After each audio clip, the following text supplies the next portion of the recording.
Hello, everyone, and thank you for joining me.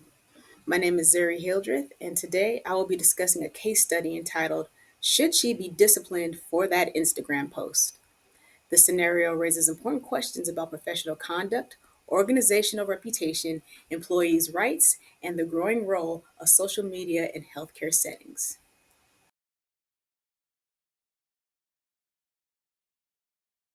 Let me start by briefly outlining the scenario. Samantha Lee is a 27-year-old pediatric nurse at APSU Medical Center, well known for her compassionate care and strong relationships with patients and families. She's also active on social media and often shares moments from her life as a nurse, though she's careful not to reveal patient identities. Recently, the hospital held a modest celebration for the opening of its renovated pediatric oncology wing.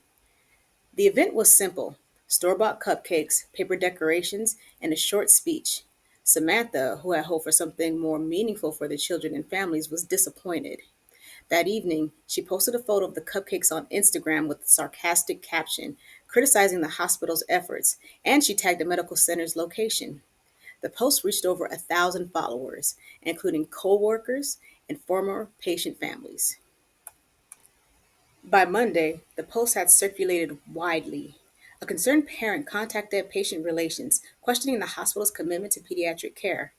Leadership quickly became involved, and although Samantha didn't violate HIPAA, her post was viewed as harmful to the hospital's reputation and morale. The challenge for the organization is that while it discourages public criticism, it has no formal social media policy.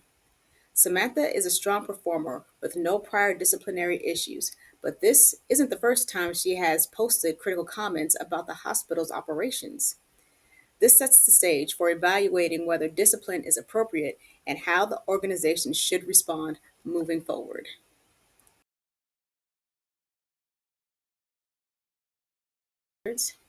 While Samantha didn't violate HIPAA, she didn't disclose any patient names, identifiers, or protected health information.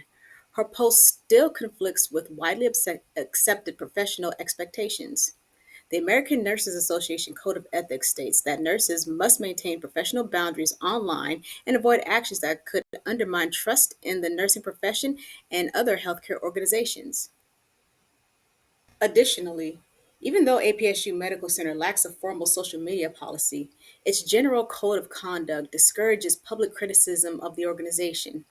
By posting sarcastic and disparaging comments directly tied to the hospital's geotag, Samantha publicly portrayed the organization in a negative light. This can reasonably be interpreted as a breach of professional decorum and organizational loyalty.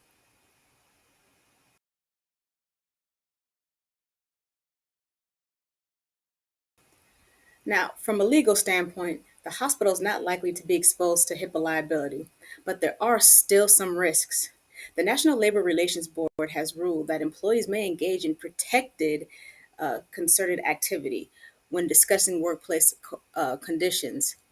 However, individual public complaints that ridicule the employer, especially when not tied to a collective action, are generally not protected. That means Samantha's post could be considered unprofessional rather than protected speech. Ethically, the post undermines public trust. Families rely on pediatric oncology units for compassionate, high quality care. Seeing a nurse mock the hospital's celebration could create doubt about the organization's commitment to children and families.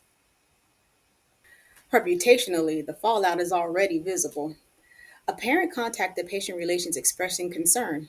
Research shows that negative social media posts by healthcare coworkers can significantly damage public perception and organizational credibility.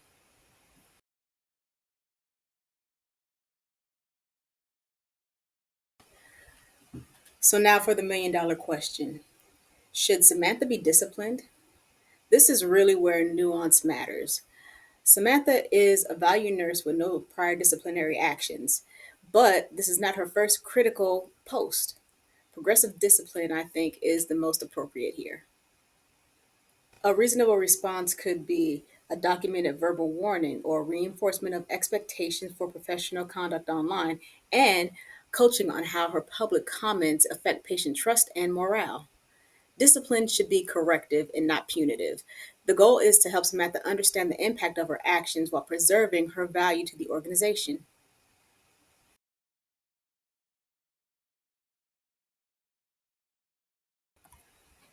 This case highlights a major gap. APSU Medical Center does not have a formal social media policy.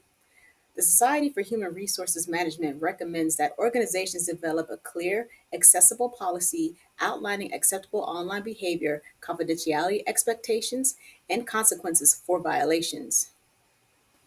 A strong policy should define professional expectations, clarify what constitutes inappropriate conduct online, distinguish between personal expression and harmful expression and criticism, and provide examples to guide employees. Without a policy, enforcement becomes inconsistent and legally vulnerable.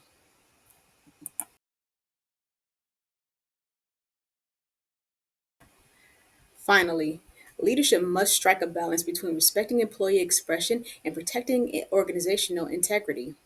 Employees need psychological safety to voice concerns, but public disparagement is not the appropriate channel. Leadership can encourage internal feedback mechanisms, train staff on reasonable social media use, reinforce the organization's missions and values, and model transparent communication. When an employee feels heard internally, they are less likely to vent frustrations publicly.